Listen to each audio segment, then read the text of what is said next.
conversation going over time sometimes. Thank you for the opportunity to speak to you here at the first Crypto Assets conference. As a disclaimer, I currently have very little skin in this game. I find it very interesting, and I will try to give you an inspirational talk about what the blockchain could do on the labor market. We will see whether you will find that interesting in the end as well. I'm an economist by training, originally. And as an economist, you look at markets, you try to learn about market structures. And with the emergence of the blockchain, we see many new types of markets, many new types of market structures that wield the potential of being maybe even more efficient and certainly even more competitive than some of the markets that we've seen so far. Markets with their own currencies that have a specific point of trust at their center. Having said that, if there is a technological revolution coming, a revolution relying on markets that have no central source of trust at the origin, if that revolution is coming, it is certainly still early days. And personally, many of the schemes and business models that are out there in the crypto sphere, personally, I don't find them so convincing. Yet there is a reason for optimism, because the problem that the blockchain solves, or that a blockchain solves, is a quite fundamental problem, an important problem for our living together. And today I will present you one application that I believe we will see in action, implemented using a blockchain, probably in the course of our lifetime. A blockchain is about trust, and it is about credibility.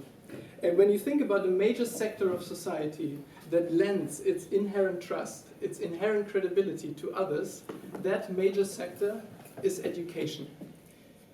We all spend a huge chunk of our lives in education.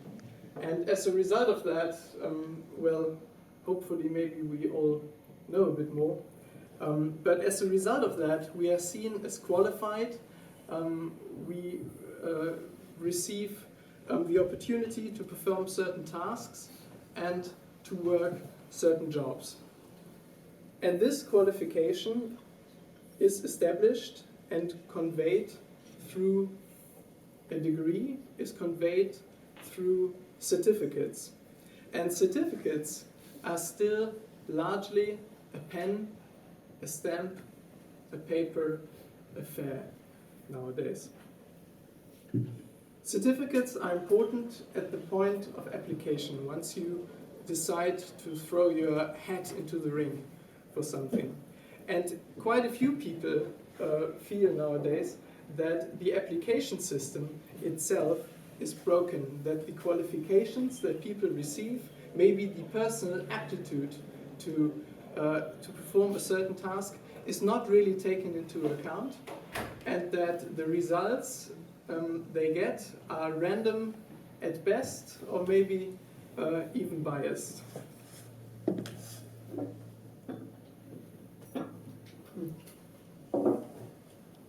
And that is despite the wealth of HR startups that are working on matches.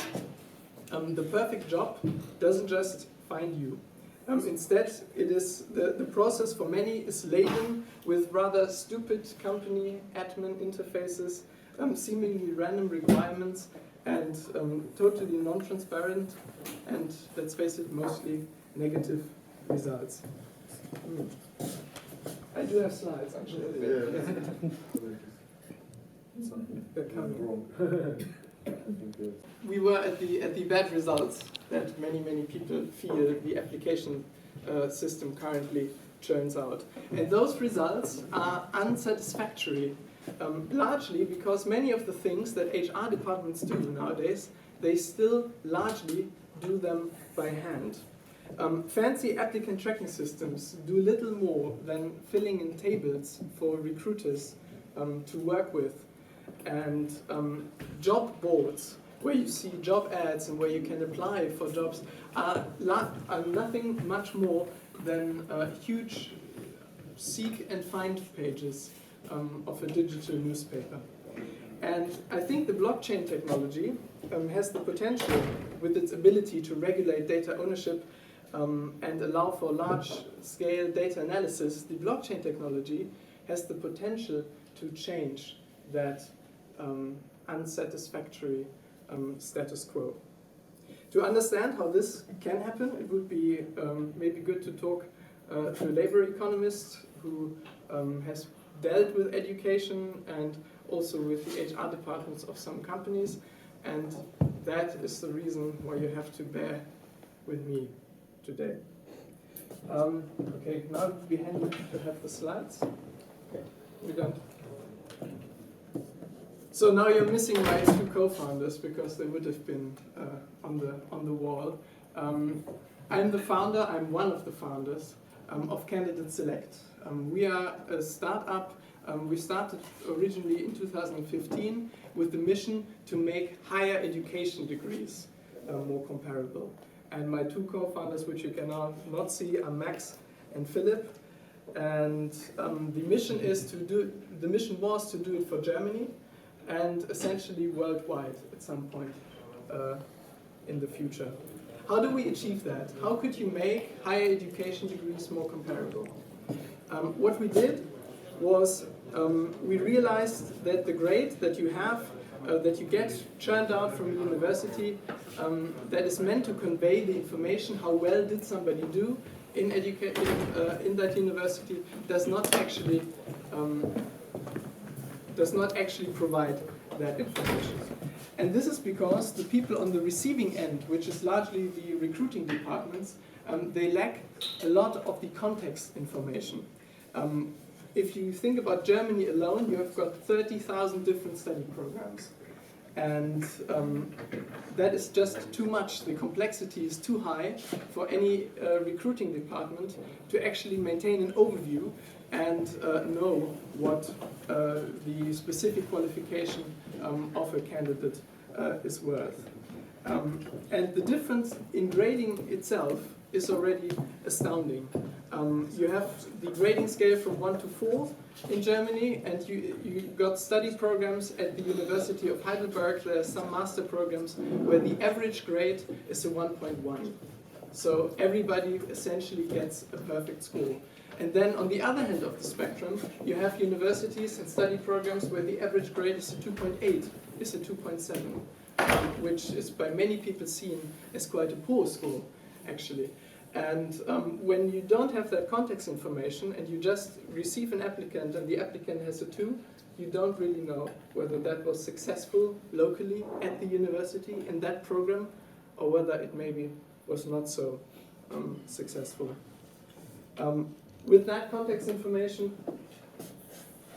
we already understand much better how an applicant did. You now just have to trust me that the slides can be pretty. Yeah. The second question the second question you need to answer when you try to provide relevant context information was how competitive is the program? Because quite naturally, some university programs, they require stellar CVs for you at the entry. And when you are top in your class at a university that requires a stellar CV, then that has a different information, that has different content than when you are at a less competitive program, maybe at a program where there was no entry requirement or maybe even advertising. And what we use is we use the largest German student survey, which we also initiated in our PhDs back in 2012, which is called Fachkraft 2020. And since 2012, we have surveyed 250,000 students with IQ tests and personality tests. And we base a ranking on these IQ tests and personality tests, get an impression how good different study programs, how competitive different study programs are. And then we produce a score where we use the grade distributions, where was the person locally, how successful was he or she in the study program, and combine that with the information of the competitiveness. And Now, there are some larger companies who use this. I think our most prominent customer is probably currently the Boston Consulting Group, but there's also some other large companies like Evonik Industries, Airbus, and Thyssen who use it in recruiting. But I can hear the question in your mind. This is an interesting story. How is it relevant here? The point that makes it relevant is that we have taken one aspect that was a bit deficient maybe before, that wasn't really usable before, and we've provided context information with it, and suddenly you get something that is a predictor for job performance. For everyone who's interested, we've produced a little paper where we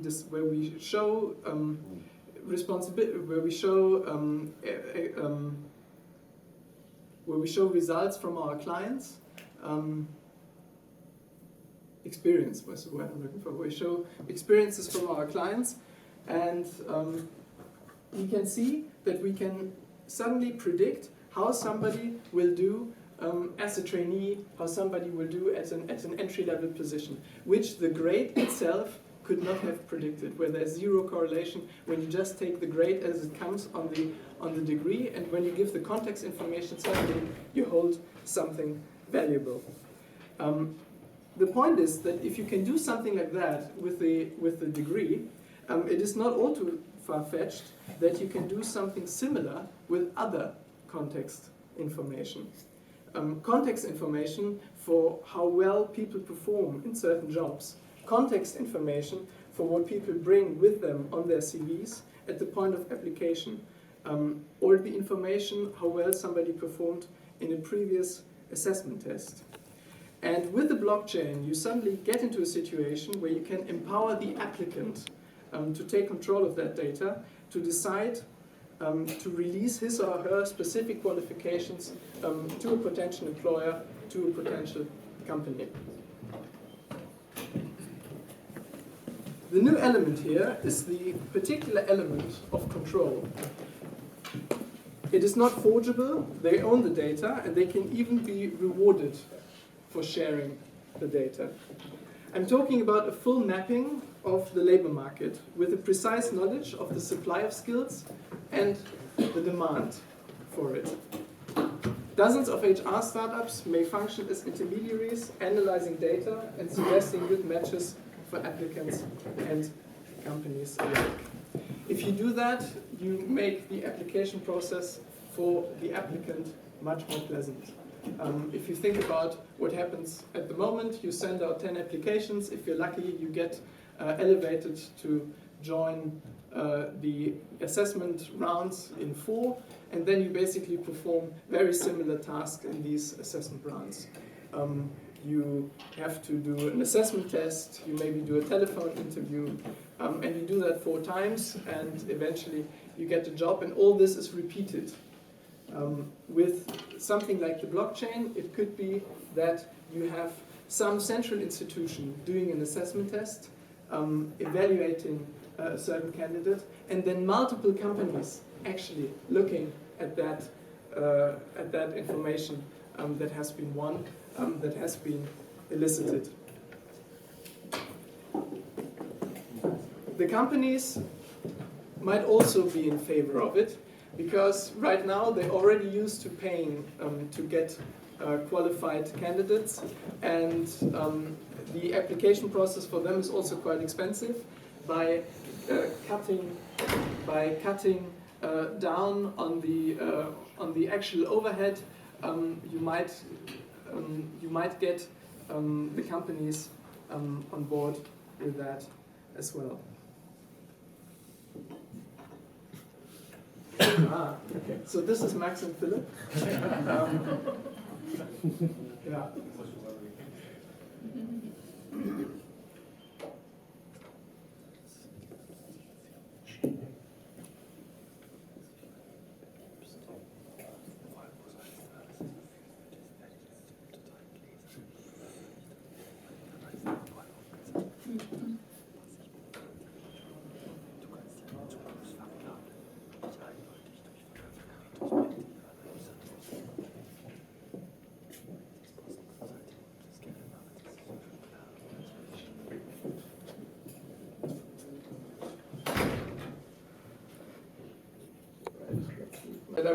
where I said that I thought it would come eventually, and that we would see it in our lifetime. And this huge blockchain labor market vision that I've just told you about is not it. That I think has a potential to develop. What I think is an incremental step towards that, and as such far more likely, is that green box which we see over there, which I've entitled Universities, and that is about data validation, essentially. For schools and universities, putting results on a blockchain saves a huge amount of hassle. Currently, students ask for transcripts and need to provide certified copies, which is basically just a Xerox copy with somebody of authority saying that this has not been tampered with. And in the future, I'm quite confident they will have a key, and they can give that to the recruiter, and the recruiter can just verify that a certain degree is actually accurate. And that will mean that it's impossible to fake degrees from now on. So there will be no more heart surgeons who never went to medical school. And that itself, I think, is some progress. And we do not need much for that. In a way, what we are doing at CASE is already not so far from it. We elicit a lot of university information. We issue certificates ourselves, maybe at some point also on the blockchain. And if you just provide universities with an interface to use, then maybe you can start a wave and get more of them on the blockchain. Such kind of change will, of course, come slowly to these dignified and old institutions like Bonn University, which is Poppelsdorf Castle up there. But since there's already some nice free projects that are going on, there's the BlockCerts project, for example, from the MIT, I think it is quite likely that at some point these institutions will follow that and will also put their degree information on the blockchain. When it comes to us, we are mostly concerned with expanding our own services in the old labor market, or in the current labor market, convincing more and more companies that university degrees are actually a very, very sound predictor of how somebody will do in a trainee program, or somebody will do at an entry position. Our product is digital. You put in these 5 pieces of information about the degree, the grade, etc., and then you get an assessment back. And as such, it is actually quite tokenizable. And so it could be that in the medium run, you would also see an ICO from us, which we would use in order to increase the international component that we have. Since January, we are also comparing degrees from the United Kingdom. And when we think about where we are in Europe, and that we want to be living in a common European labor market, then I think better comparability of university education, greater comparability of degrees would be one welcome part of that. And maybe when we could also act as a facilitator to help universities actually use the BlockCerts project or some other project to put degrees up on the blockchain, and maybe we will actually arrive at that bigger labor market vision that I've outlined a minute ago. So if you have any questions, I would be very happy to take them. Thank you.